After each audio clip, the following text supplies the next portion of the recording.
Katulad ng napag-usapan, ihiwa-hiwalay ang lahat, dala ang isang kuko. At kayo, ang mamumuno sa mga ito. Gagaling ang bawat ukpo sa iba't ibang panig upang mapalibutan agad natin ang mga kaaway sakaling manggagaling sila rito. Hindi nangangahulugang mayroon akong bagong lakas at kapangyarihan ay magiging pabaya na tayo sa ating mga katungkulan.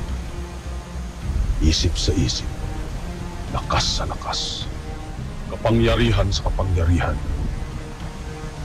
Dapat nating hindi lamang tapatan ng mga diwata kundi lagpasan pa natin sila upang mapagtagumpayan natin ang digmaan. Kung susundin lamang ninyong aking taktika, ay nakatitiyak ako na mananalo tayo sa laban nito.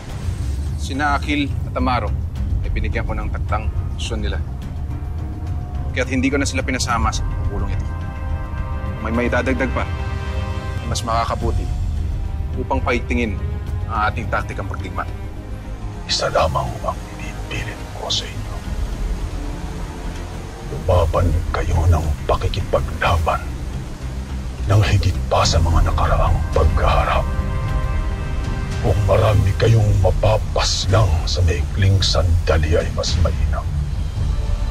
At kung may mapapaslang kayo na mataas ang uri at may katungkulan, bibigyan ko kayo ng pabuya. Wala tayong mititirang buhay, lahat ay papaslangin. Sino nakatokang humarap kay Hagin? Kami ni Alena at Danaya, lalo pat may nadagdag daw sa kanyang kapangyarihan. Kaya't kami lamang ang maaaring ipaglaban sa kanya. Sasama ako. Lalo't malaki ang utang sa akin ng dati. Mabuti kung gano'n. Maaari niyo bang ipaubaya na lang sa akin si Esval? At ipinapangako ko sa inyo, wawasakin ko kanyang kabututan. May tumututol ba? Sandali. Poltre, Masna, Ararama. Mas mabuti ka lang.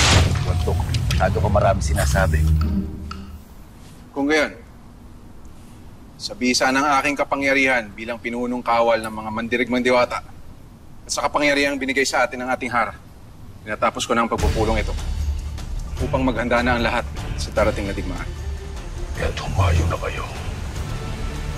Pamunuan ninyo ang inyong mga hukbo. Ngayon na ang taktang panahon. Nais kong ipaghiganti natin ang mga namayapang Eterian. Maging halimaw sa pakikipaglaban. Umayo tayo na may sapat ng lakas ng loob.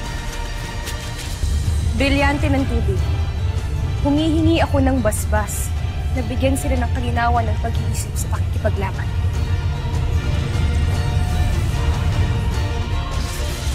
Gayon din ang brilyante ng apoy.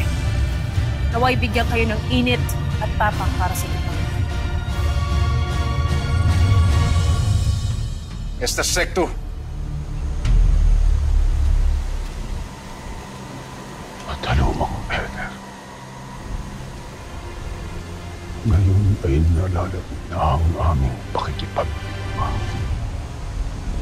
Nawa ay maging karapat dapat kami sa iyong pagpapala.